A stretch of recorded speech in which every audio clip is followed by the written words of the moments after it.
Out of that developing story in Colorado this morning, where several people are recovering after a targeted terror attack. It happened during a pro-Israeli march. As NBC's Alice Barr explains, police say the suspect was setting people on fire.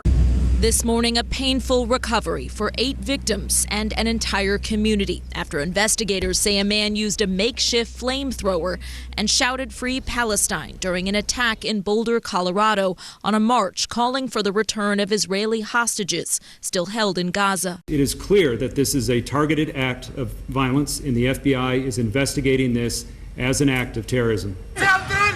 Videos from the scene show a man shouting and waving bottles filled with some kind of liquid.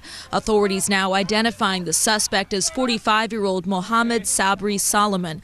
2 senior law enforcement officials say he's an Egyptian national and that while the investigation is in the early stages, he appears to have acted alone.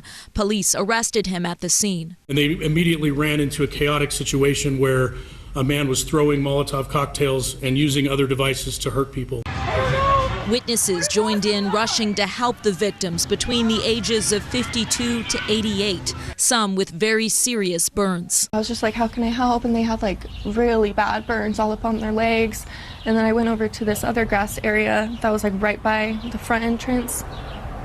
And there were some people, there was another lady on the ground with really bad burns on her legs, just like screaming. The attack follows the deadly shooting less than 2 weeks ago of 2 Israeli embassy staff members in Washington, D.C., after which investigators say the suspect shouted that he did it for Gaza. And as the war there between Israel and Hamas drags on, both anti-Semitic and anti-Muslim hate crimes are on the rise. Senior White House officials say President Trump has been briefed on the attack as Colorado officials, including the governor, condemned the violence, saying the suspect should be prosecuted to the fullest extent of the law. In Washington, Alice Barr, NBC News.